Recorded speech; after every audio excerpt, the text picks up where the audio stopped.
I'm going to read 3 quotes, and these quotes are drawn from the likes of The New Yorker, Vogue, and even a Center for Study of Women in Film and Television.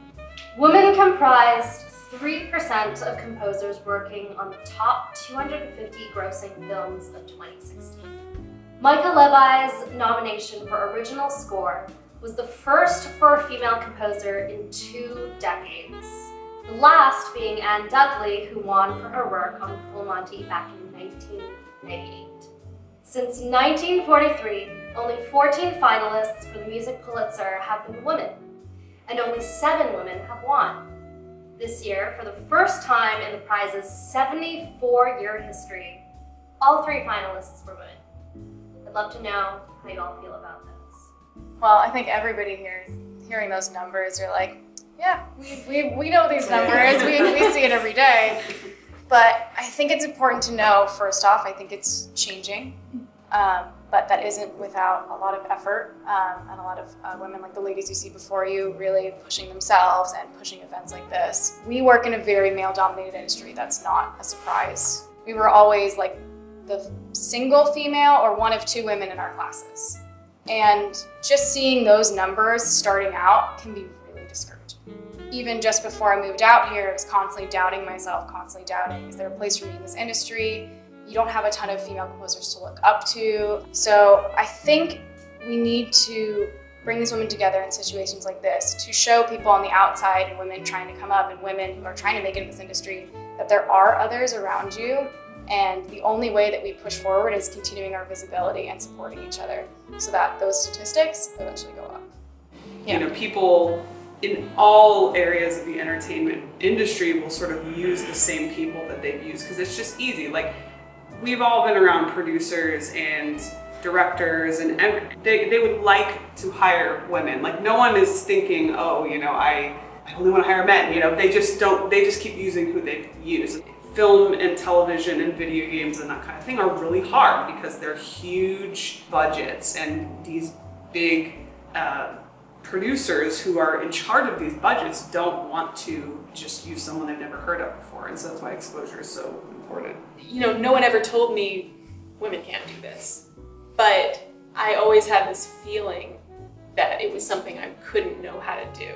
Most of what I saw when I was growing up was that the women were musicians and the men were behind the console. It wasn't even until I moved to Los Angeles that I began to teach myself, because I really didn't even think I could move here. I didn't think that I could possibly compete because, you know, my tech skills weren't up to snuff. But I can learn this. I can learn it just as well as anybody can, but there aren't going to be more people applying for these positions if they don't think that they can't possibly be good enough or intelligent enough. There's no reason why a guy of average intelligence can build a PC and you cannot. Like, it's really simple. Don't hide behind, well, tech stuff is a guy's thing. Even if, you know, it comes easier to some people, just put in the time and learn it, because you benefit from it, but you'll also help everybody, every female out there who has ever had to deal with some guy telling her, oh, you can exchange a hard drive, and you're like, yeah, of course I can. I have found that when it comes to the actual work, I haven't experienced a lot of discrimination. If the work is good, it's going to be accepted and celebrated. Yeah. But it's not the work. Like, I know that I can do the work. Yeah. I know that other women can do the work. It's that I want to stop hearing those conversations in the recording studio after it's over.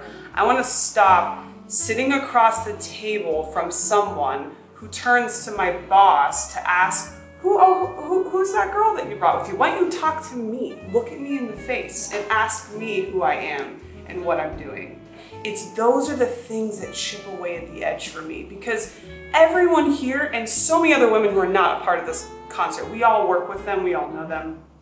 There are so many talented people who can stand toe-to-toe with men composers any day. So following up on that, with the hypothetical situation, what would happen if it was reversed and there was 97% women in the game rather than 97% men?